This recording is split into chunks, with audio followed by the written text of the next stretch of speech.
Hi, this is Erin from Blossy Bee. Welcome to my channel. The plan for this video is to create some custom earrings for a friend who has a very special event to attend. I'm also going to make some hair clips to match, and I'm going to use epoxy resin and 2 different glitters to achieve her dream accessories. So I'm going to go ahead and mix up some River Art resin. This is the deep pour. It's the only version I have at the moment. Some people have been asking me how the Estoyo mixer is going. That's how it's going. Any tips would be greatly appreciated. So the idea is to help my friend with a costume, and she's going to a very special event, and she's going to be dressing, it's a Barbie theme, and she's going to be dressing as Mariah Carey Barbie. And if you look here, the big feature is these stunning big earrings. So that was our goal. Big, bold, and silver. And also you can see the hair is pinned back on one side. She's going to be wearing a wig. And so I thought, oh, look, I might make some hair clips as well. So I'm mixing in, this is quite a chunky glitter. So my idea was to use 2 different glitters. I've got that chunky, almost shard-like glitter. And then I've got this very fine holographic silver glitter. And I thought between those two, and I'll pop a little bit into the other one as well, between these two, I should be able to get that drop dead gorgeous sparkle in your face, look. And that's what I really wanted. Now I'm going to pour the chunky glitter mix into just the lower portion of each of these earrings. And I've chosen these particular molds here because I know that she absolutely loves that middle one. And also I think that the one on the left is really stunning too. I just know her taste with these big earring styles. And the other reason I really love this mold is because it has all of the little topper pieces, and I decided to do those all in this main chunky silver glitter colour because I really want those to stand out and pop. So a tip when you're doing these, when you're going to put 2 lots of colours in, one in the bottom and one in the top, sort of a semi-ombre type of look, is to just sort of go slowly. You don't want the resin to move too quickly, and you don't want to end up with uneven pairs. So I'd rather just put in a little bit at a time and let it sort of creep up. Knowing that I am going to be putting a colour in the top, and that is also going to push the resin back down. So this really fine holographic glitter is so pretty and super sparkly, and I much prefer having this in the top half of earrings because where the little holes are, occasionally I've found if I use a chunky glitter near those, it can result in, what looks like air bubbles. And I find either just pigmented resin or resin with a very fine glitter work much better up in those areas. Now, these are some hair clip molds. Now I have cheekily used these in the past to make earrings because I loved the shapes. They are so pretty and big and bold, but today is the first time I've ever used them for their correct intended purpose. So I know that she's going to pin back one side of the wig and to show off the earring. And so I thought I'd get a nice big, hair clip to put up there and, hopefully be quite dazzling. But because it's the first time I've ever made hair clips, I am a little bit anxious about it. It's not something I've done before, so we'll see how it goes. So I just keep pouring. I've introduced another mould there, and then this mould is the one I featured recently that I just purchased from Anko. I tend to try and make at least a dozen or more pairs of earrings when I'm doing a custom order, because I think that gives the best possible chance of the customer finding exactly what they really want. It gives them lots of options, and they might also decide that they want some more formal ones, longer drops, or they might want some little daytime ones. And in the past when I've gone to markets or things like that, it's been great to have those additional earring pieces available for other people as well. So after they have cured, this is what we have. I feel like I'm starting to get really excited here actually, because the glitter has come out even better than I thought, and it's just so sparkly.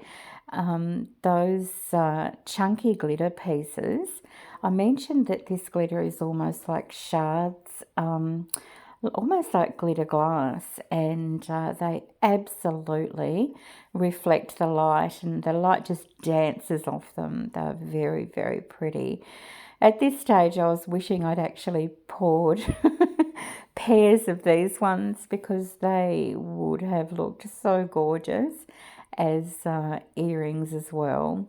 But I need to stay focused on my goal for my lovely friend. I want her to have a really pretty hair clip to match the earrings that I hope she's going to choose a pair from all of these.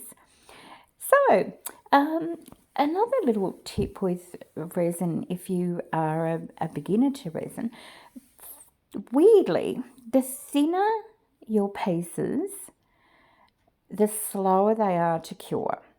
You would think it would be the opposite. You'd think little tiny things would just be like, snap, done. But because there is a chemical reaction that is also a thermal, it generates heat in the reaction. The smaller the piece, the less heat they can generate, and so they do take longer to cure. Now, some of these hair pieces that I'm taking out are still ever so slightly bendy, and that's exactly what I want, because I know that shortly I'm going to have to be moulding those onto the earring findings. Not earring findings, onto the hair clip findings. And I want to make sure that, they're not rock hard. Although now I've done it, I think I could work with that. I've come up with a pretty good technique of clamping the pieces together and keeping them nice and secure. Yes, so as I'm looking at all of these, I'm just starting to get extremely happy and excited about the possibilities. So with all of the hair clip pieces demoulded, it is now time to start demoulding the earring pieces. And just look at these. I'm so happy with them. Now, these ones aren't ones that I think she'll choose, but they are very, very pretty, and I'm very excited to make them up and have them there. I will definitely show these to her as well, but yeah, they look lovely. They really are shiny, sparkly, and all those good things. So for a mould that is, I think when it's on special, it's either $2. These are turning out beautifully. Now, I very rarely dome my resin earrings for a couple of reasons. Um, the first is I really hate doming. I'm not good at it. It's a skill I would like to learn more about and improve, but it is not something I enjoy doing. I find it quite stressful. My eyesight isn't as good as it used to be, so it just adds extra tension.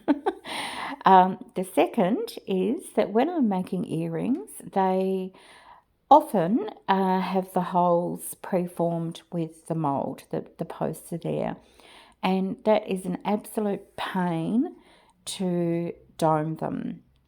I have created some of my own earrings and moulds, and I never ever put the holes in those moulds. I think if I had my way, I wouldn't ever have holes in the main pieces of earrings, at least.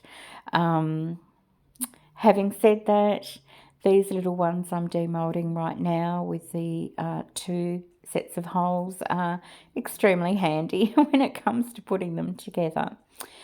And the third reason is because I work really hard when I'm pouring my earring pieces to keep everything very clean and tidy and neat. And I find that they often don't need doming. They look really pretty straight off the bat. So I do dome some of my earrings, but generally not. Now, these ones I left for last. These are the ones that I think she's going to like the most. I'm not going to say anything when I show her them all, but this is going to be my guess. I am guessing. I think that she's going to love the ones that I'm demoulding now the best. That's my guess. And I think that she's going to love the large oval ones on the left second. That is my gut feeling. But you never know. People are always attracted to different things. It's just one of those, strange things. So I'm just picking up the couple of pieces now that I think she will choose and showing you, and they are just so sparkly. Time to put them together.